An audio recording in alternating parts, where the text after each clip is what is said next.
Buong Italy ginulat.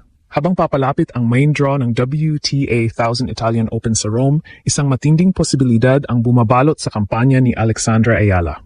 Ang potential rematch laban kay Marta Kostyuk, ang parehong kalaban na dumurog sa kanya noong nakaraang taon sa parehong torneo. Hindi pa man lumalabas ang official draw, umiinit na ang usapan sa social media. Mula sa updates ng mga sports outlets hanggang sa hype ng fans, isa ang tema.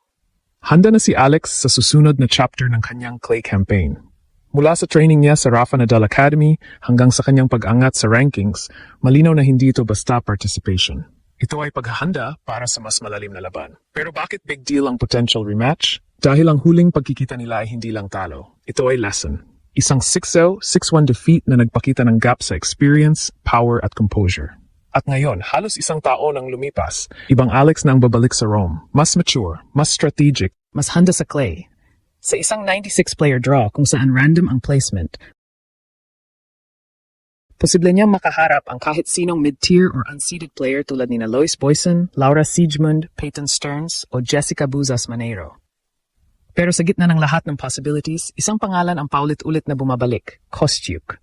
At kung mangyari ang rematch na ito, hindi na ito simpleng first-round match. Ito ay magiging redemption arc, isang laban kung saan hindi lang ranking ang nakataya, kundi respeto. At kapag si Alex ang nagpakawala ng sagot sa Rome, hindi lang Italia ang magulat, pati buong tennis world mapapalingon ulit. Sa mas malalim na analysis, ang potential rematch sa pagitan ni Alex at Marta Kostyuk ay hindi lang simpleng coincidence. Ito ay narrative na hinahabol ng teaming at development curve ng dalawang atleta. Noong nakaraang taon sa Rome, malinaw ang nangyari. Si Kostyuk, mas experienced, mas explosive, at mas composed sa clay, ay nag-control ng match mula simula hanggang dulo. Hindi naka-adjust si Alex. Hindi niya nabasag ang ritmo ng kalaban. At doon nakita ang gap, lalo na sa serve returns at rally tolerance. Pero ang tanong ngayon, nandiyan pa ba ang parehong gap? Kung titignan ang trajectory ni Alex sa nakaraang mga buwan, makikita ang malinaw na shift sa kanyang laro. Hindi na siya umaasa sa momentum swings. Mas structured na ang kanyang point construction. Mas maingat sa shot selection. At higit sa lahat, mas matibay sa long rallies. Isang critical factor sa clay. Samantala, si Kostyuk ay nananatiling aggressive baseline player na kayang magdikta ng tempo. Pero sa clay, ang sobrang aggression ay pwedeng maging double-edged sword. Kapag hindi controlled, nagiging source ito ng unforced errors, isang bagay na kayang i-capitalize ng mas patient na kalaban. At dito pumapasok ang bagong version ni Alex. Kung dati ay nasasabay siya sa bilis ng kalaban, ngayon kayanan niyang pabagalin ang laro. Kayanan niyang pilitin ang extended rallies. At sa ganitong setup, lumalabas ang kanyang improved endurance at decision-making. Pero hindi lang ito tungkol sa style matchup. Ito ay tungkol sa mental reset. Ang pinakamalaking hamon sa isang rematch ay hindi physical, ito ay psychological. Paano mo haharapin ang kalaban na minsan nang nag-dominate sa'yo?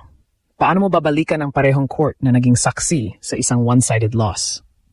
Dito nasusukat ang growth. At base sa kanyang kasalukuyang form at preparation sa Rafa Nadal Academy, may indikasyon na handa si Alex sa ganitong klaseng pressure. Hindi na siya papasok bilang underdog na umaasa sa upset.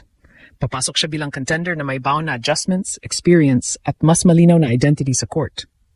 At kung sakaling magkatapat nga sila sa unang round, hindi na ito magiging replay ng nakaraan. Ito ay magiging bagong laban, ibang tempo, ibang mindset, at posibleng ibang resulta. At doon magsisimula ang tunay na test kung ang pag-angat ni Alex ay sapat na para baguhin ang script na minsan nang isinulat laban sa kanya. Ngayon, kung lalalim pa tayo sa sitwasyon ni Alex sa Italian Open, isang mahalagang factor ang hindi dapat maliitin, ang randomness ng draw. Dahil sa isang 96-player field kung saan hindi siya seeded, kahit sino ang pwedeng tumapat sa kanya sa unang round. At dito nagiging komplikado ang usapan. Hindi lang ito tungkol sa kung sino ang mas magaling, kundi kung sino ang mas handa sa style matchup. Posibleng makaharap niya ang mga clay specialists tulad ni Lois Boysen o Laura Siegemund, mga players na kilala sa patience, slice variation at tactical discipline. Ang ganitong klaseng kalaban ay hindi basta-basta nadadaan sa power. Kailangan mo silang pagurin, pag-isipan at pilitin sa uncomfortable positions. Sa kabilang banda, may mga rising aggressive players din tulad ni Peyton Stearns o Jessica Buzas Maneiro na kayang pabilisin ang laban at i-test ang reaction time ni Alex. Ibig sabihin, kahit walang confirmed opponent, isang bagay ang sigurado, walang madaling laban. At dito pumapasok ang tunay na value ng preparation niya sa Rafa Nadal Academy. Dahil sa ganitong environment, hindi ka lang tinuturuan kung paano manalo. Tinuturuan ka kung paano mag-adjust sa kahit anong klase ng kalaban. Iba't ibang tempo, iba't ibang shot patterns, iba't ibang pressure scenarios. At yon ang pinaka-critical na weapon ni Alex ngayon, adaptability. Hindi na siya one-style player. Kaya na niyang mag-shift depende sa kalaban. Kaya niyang mag-counter ng aggression. O kaya niyang mag-dictate kung kinakailangan. At sa clay, kung saan ang bawat punto ay parang mini-battle, ang ganitong flexibility ang nagiging difference maker. Pero hindi rin dapat kalimutan ang pressure ng stage. Ang Rome ay hindi maliit na torneo. Ito ay WTA 1000. Isa sa pinakamataas na level sa women's tennis. Mas malaki ang crowd, mas mataas ang expectations, at mas mabigat ang bawat match. At para sa isang player na nasa transition stage tulad ni Alex, ito ang perfect testing ground. Kung kaya niyang manalo sa unang round, kahit sino pa ang kalaban, automatic na magbabago ang momentum niya. Ang isang panalo sa ganitong torneo ay hindi lang points. Ito ay confidence boost, validation, at signal sa buong tour na seryoso na siya sa pagpasok sa elite tier. At kung sakaling mangyari ang rematch laban kay Kostyuk, mas magiging explosive ang narrative. Pero kahit hindi, isang bagay ang malinaw. Anumang draw ang ibigay sa kanya, dala niya ang isang mas upgraded na bersyon ng sarili niya. At yon ang dahilan kung bakit siya delikado ngayon. Pero lampas sa matchups at tactical adjustments, may mas malalim na narrative na binubuo ni Alex sa kanyang kampanya sa Italian Open. Ang transformation mula rising prospect papunta sa legitimate threat sa WTA Tour. Dahil sa totoo lang, ang pinakamahirap na stage sa career ng isang atleta ay hindi ang pagpasok, kundi ang pananatili at pag-level up. Maraming players ang umaabot sa top 50, pero kakaunti ang nakakabasag papunta sa mas mataas na tier. At dito ngayon nakatayo si Alex sa pagitan ng potential at proof. Ang kanyang pag-akyat sa rankings ay isang bahagi lang ng kwento. Ang mas mahalaga ay kung paano niya ginagamit ang bawat torneo bilang stepping stone. Hindi lang para manalo, kundi para patatagin ang kanyang identity bilang player.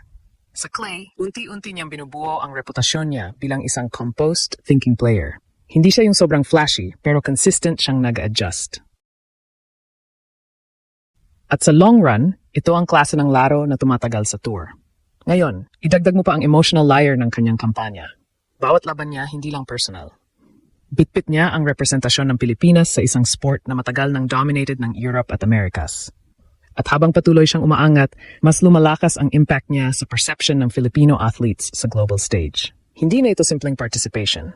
Ito ay statement. Isang paalala na may Pilipina na kayang lumaban sa WTA 1000 level. Hindi bilang underdog lang, kundi bilang tunay na competitor. At kung sakaling mangyari ang rematch laban kay Marta Kostyuk, ang laban na iyon ay magiging simbolo ng kanyang evolution. Hindi na siya yung parehong player na natalo ng one-sided. Isa na siyang atleta na may bagong armas, bagong mindset, at bagong confidence. Pero kahit hindi mangyari ang rematch, hindi mawawala ang pinaka-importante. Ang trajectory niya ay pataas.